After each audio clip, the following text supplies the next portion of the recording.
In this class, we will talk about what exactly the action research is, what are the various objectives of action research, the features or we can say the characteristics of action research, the various steps that are included in action research, what is the importance of action research, about the various advantages of action research along with the limitations.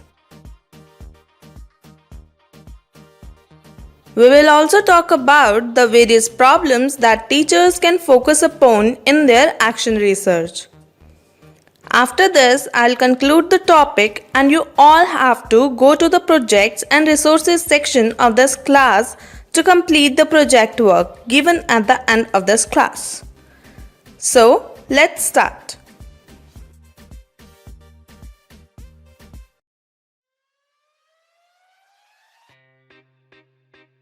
Action research is the research a person conducts in order to enable him to achieve his purpose more effectively. A teacher conducts action research to improve his own teaching. A school administrator conducts action research to improve his administrative behavior. It is the research used by teachers, supervisor and administrator to improve the quality of their decisions and actions. Best action research is focused on the immediate application on the development of theory. It has placed its emphasis on real problem, here and now, in a local setting. A close analysis of the above determinations may clearly reveal that action research concerns itself with the immediate problems faced by the teachers and administrators. It helps them to make judgment and engage in better practices at their respective jobs. Therefore, it is no exaggeration to say that action research is the research by the practitioner, of the practitioner and for the practitioner.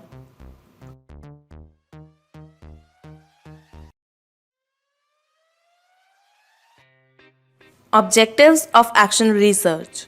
Number 1. To improve the practices going on presently in the schools. Number 2. To remove the notion that educational research is the job of specialists only. Number 3. To develop in the practitioners the required confidence and ability to carry out research for solving their own problems. Number 4. To make the students, teachers and educational administrators more conscious about their problems and their immediate solutions. Number 5. To make the school or educational personnel more cooperative and democratic in their work. Number 6. To inculcate the desire and attitude among the school personnel for bringing excellence in their work. Number 7. To make the environment of the school more conducive for effective teaching and learning.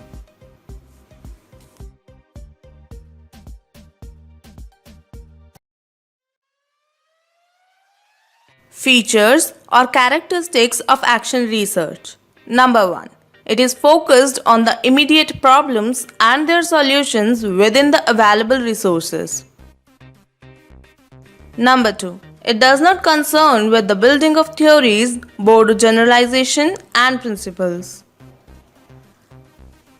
Number 3. It aims to improve the practices or work conditions of the people. Number 4. It involves little efforts, resources and finances in comparison to fundamental or pure researches. Number 5. Here the person who conducts the research and applies the findings of the research is the one and same. Number 6.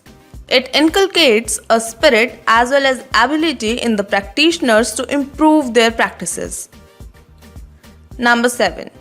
Its main purpose is to create such healthy and proper conditions and environment as to facilitate better teaching as well as better learning for the maximum welfare of the students.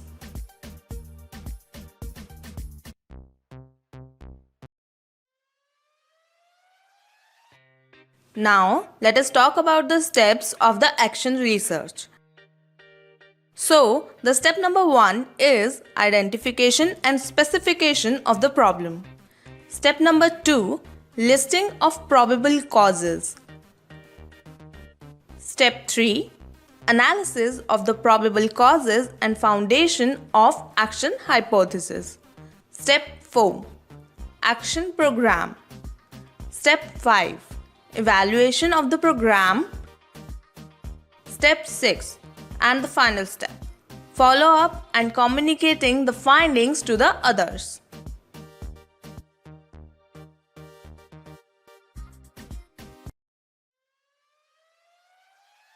Let us now talk about the importance of action research.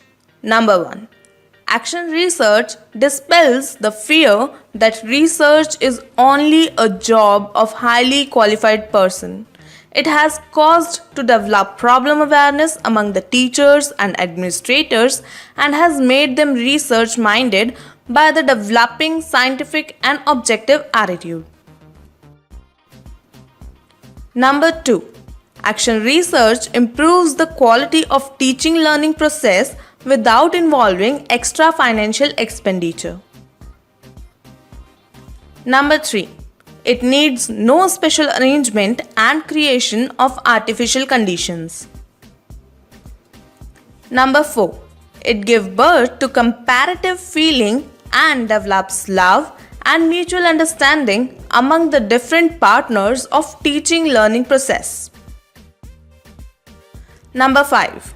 The working of the present day schools has been so mechanical and of routine nature that the teachers fear to take any progressive step. Action research can help in improving such atmosphere. Number 6. It brings excellence in the working style of the institution.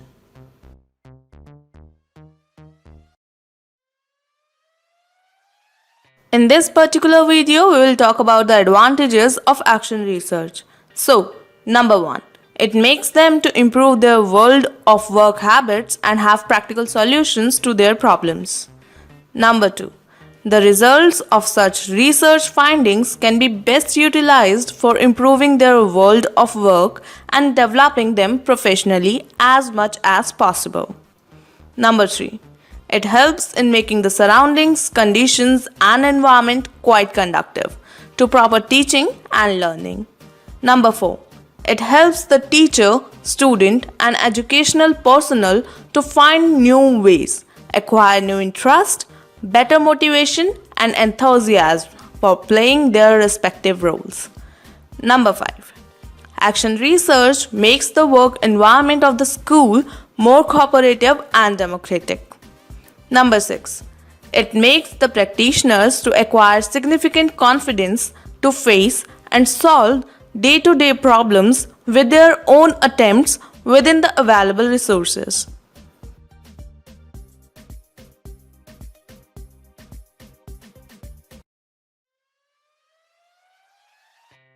Now, let us talk about the limitations of action research. Number 1. The teacher or other practitioners are in fact very poor research in their finding may lead them in nowhere or in opposite directions, resulting into great educational loss or aggravation of educational problems.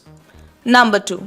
The solutions of the educational problems require regions of operative efforts on the part of students, teachers, and educational authorities. Such cooperation on a true democratic pattern is rarely available. In its absence, the research loses its strength as well as its validity. Number 3. Action research is more or less a completely localized affair, hence the assertion that its result may be utilized by others remains quite questionable. Number 4. In the existing conditions of our schools, where teachers already burdened with overwork and students are encircled with a heavy scheme of studies and administrators puzzled with increased administration problem, too much expect from them for serious work like action research.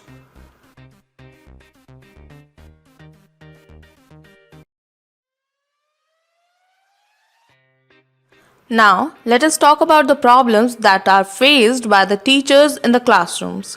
So, the problems related to teaching are that teaching learning is a two-way process where teachers and students interact. Teacher utilizes different methods from time to time to make the content more clear to students. Every student encounters many problems in accepting the material that teacher uses as a learning material. Understanding classroom problems and understanding and recognizing depends on many factors. Individual differences in teachers' personality bring a significant factor. Some teachers have insight and sensitivity and can perceive the problems quickly while others do not. Following are the problems that teacher can focus upon in their action research. Number 1. The problem of comprehending subject matter by the students. Number 2. Use of different methods of teaching different school subjects. Number 3. Adequate and appropriate use of teaching aids. Number 4. Problem of lacking attention and interest in classroom learning. Number 5. Listlessness, that is laziness, of some children in completing their home assignments. Number 6. Problem of poor expression and presentation of oral and written material. Number 7. Problem of spelling in learning language. Problem 8. Problem of articulation and following rules of grammar in learning language. Number 9. Role of handwriting in enhancing achievement. Number 10. Developing and maintaining permissive atmosphere in class. Number 11. Problem of social interaction and behavior among students. And the final one here is extending children's spelling strategies. The conclusion. The limitations and drawbacks listed above do not imply that action research is defective and aimless in itself. The shortcomings arise on account of lack of consciousness, zeal, enthusiasm, and governance on the part of participants for conducting and improving their practices. It is why there is a need of providing solid theoretical as well as practical knowledge and skills to the students as well as service teachers for conducting as well as utilizing the product of such research in the improvement of their professional work. They themselves have to take administrative responsibilities in future, and if they are used to carry out action research, it will automatically be transferred to the administrators on the upper ladder as well as to the students at the lower end of the receiving side.